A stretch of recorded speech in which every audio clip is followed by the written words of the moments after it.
Hi guys, thanks for tuning in to another video on ForgottenWeapons.com. I'm Ian. I am here today at the Rock Island Auction House taking a look at the guns that they are selling in their upcoming December of 2015 premiere auction. And I wanted to pull one of these out this time to take a look at because a lot of people are familiar with these or familiar with the name, but maybe you don't know the whole story behind them. So this is a Liberator.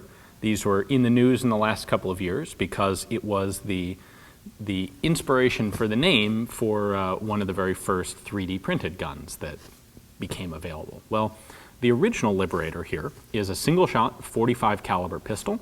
These were the brainchild of actually some guys in the US Army, not OSS, but actually in the Army, who came up with this notion of, in 1942, well, you know, the Germans have occupied a lot of areas of Europe, and there are a lot of occupied countries that aren't very happy about that fact, but they don't have any way to fight back. And maybe if we could just scatter tens of thousands of guns across the European countryside, people could use one of these to shoot a German soldier and take a better gun, or simply shoot a German soldier as part of a sabotage campaign.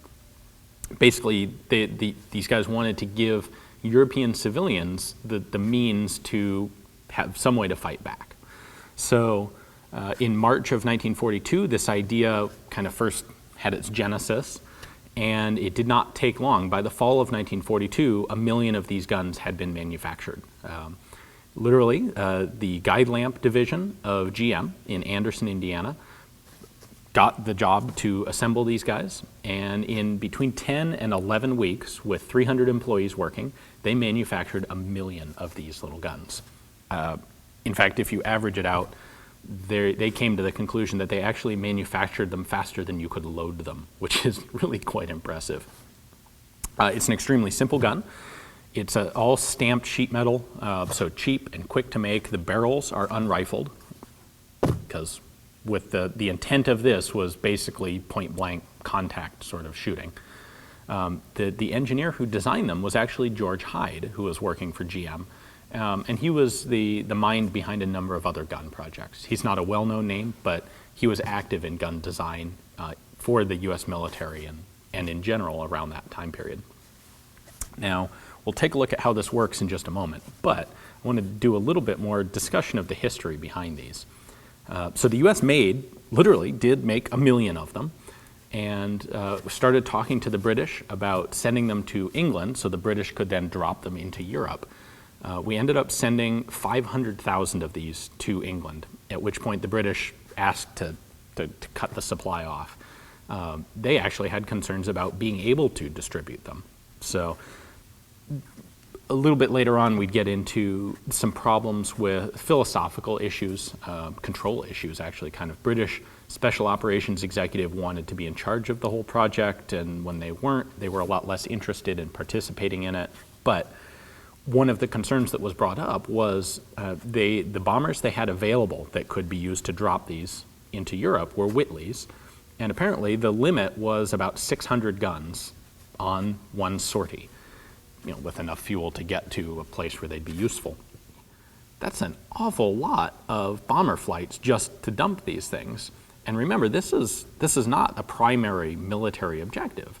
These bombers have, you know, actual bombs to drop for military campaigns at the same time, and they can't all be spending all of their time dropping single-shot Liberators into civilian Europe. So interestingly, the British never ended up distributing any of them in France. That's one of the widely held myths. These guns never got into France.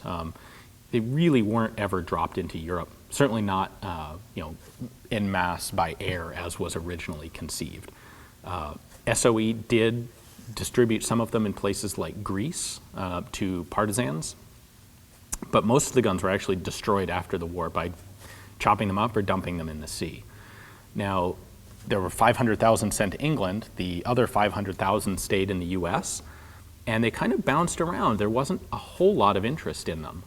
Ultimately, most of them were transferred to the OSS, which was kind of the US equivalent to Special Operations Executive, and it was the predecessor to the CIA.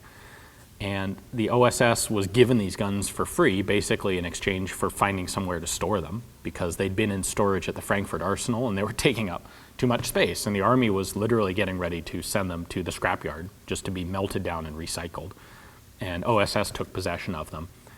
And most of the ones that actually got distributed in India, China, and the Philippines. The Philippines probably are the ones where they saw the most recorded use. They're actually Philippine, especially after the war, Philippine policemen, constabulary type units actually carried these things as issue weapons for a short time. They did work. So why don't I bring the camera back? Let's take a closer look at how this thing actually operates. It's obviously quite simple, but it's an interesting design. All right, so the basic concept behind the Liberator was to be a single shot, very simple, cheap to manufacture 45 caliber pistol. 45 auto was chosen as the caliber because it was already in production in the US. That would help keep costs down. It was something easy and accessible. Most of these parts are stamped sheet metal. Obviously the two halves of the frame and grip here are. This trigger guard / barrel support is a piece of heavy stamped sheet steel. And then there are a couple pieces, well actually just one. The cocking knob here is a casting, as it's pot metal casting. As I mentioned, the barrels are unrifled. This was a very secretive project at the GM guide lamp plant when it was being made. It was codenamed the FP45, and it was called a flare projector or a flare pistol.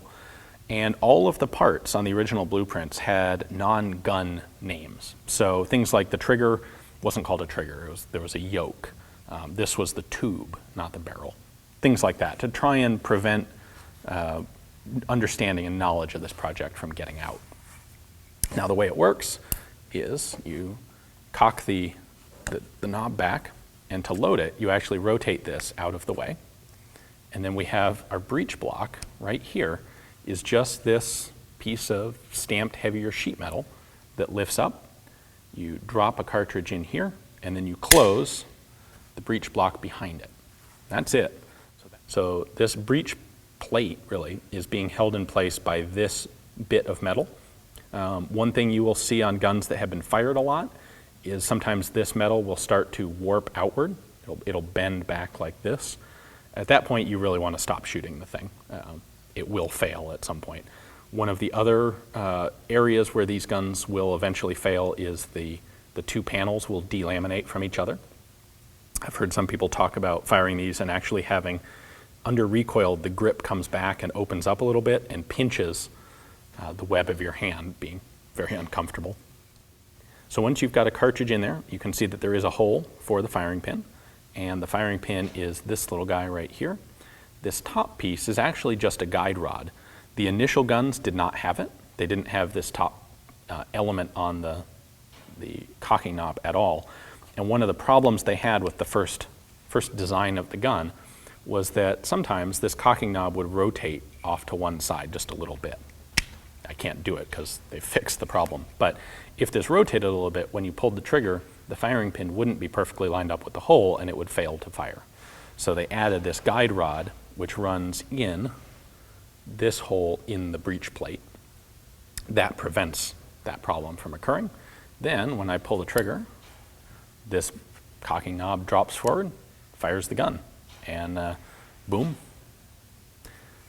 Once it is fired, you open it up again. This can rotate to either side, it doesn't matter.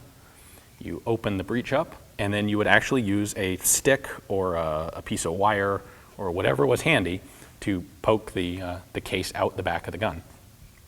These were issued in a little wax, waterproof, mostly waterproof, cardboard box. They came with 10 rounds of ammunition. They came with a little wooden dowel to use as an ejector. And they came with this neat set of cartoon instructions, all pictorial, no written words to describe exactly how to use the gun, so that they could be dropped anywhere to people who spoke any language, and you'd have a universal set of instructions.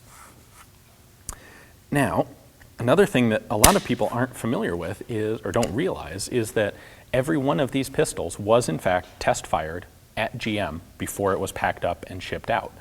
They actually went through quite a lot of ammunition doing that. So every gun has had at least one round. They don't blow up in one round. Some of the guns at random were test fired up to 50 times as a quality control measure.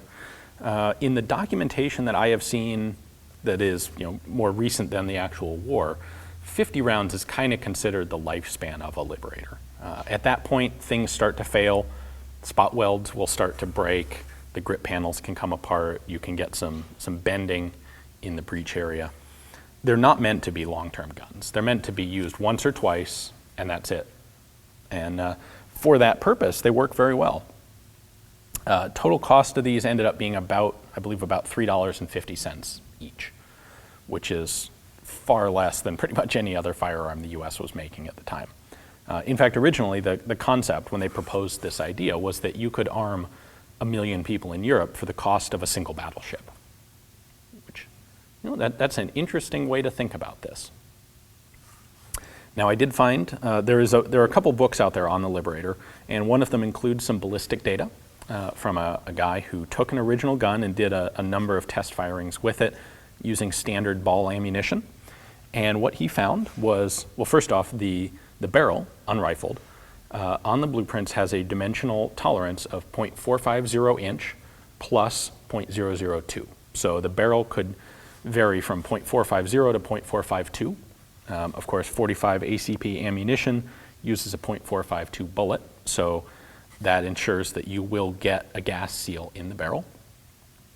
They found that the muzzle velocity from one of these guys was about 730 or 740 feet per second.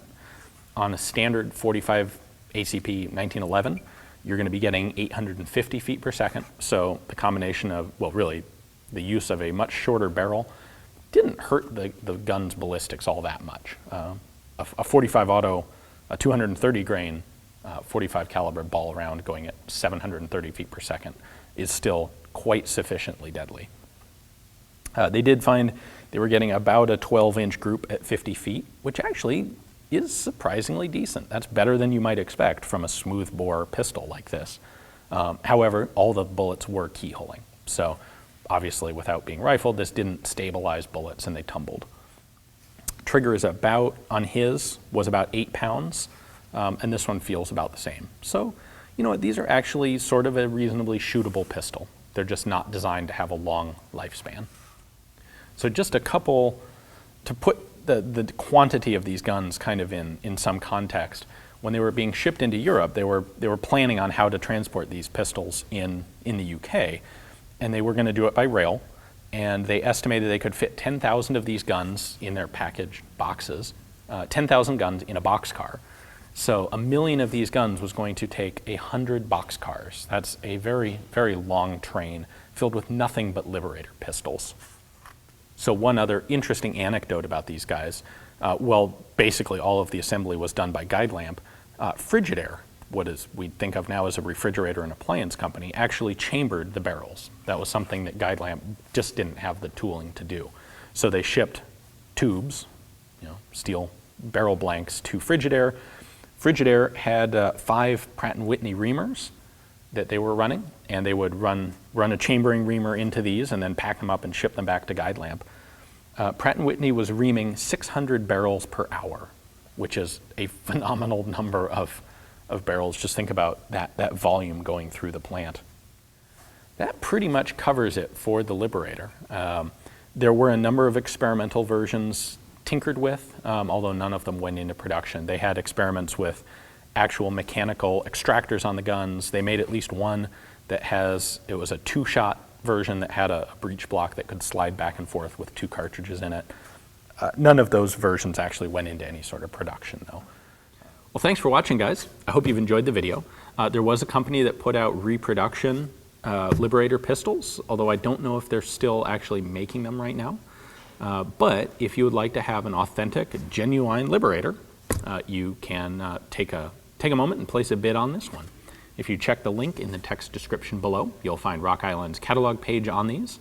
They've got some pictures and a description, and you can set up an online account and place a bid right now if you're interested in it. So thanks for watching.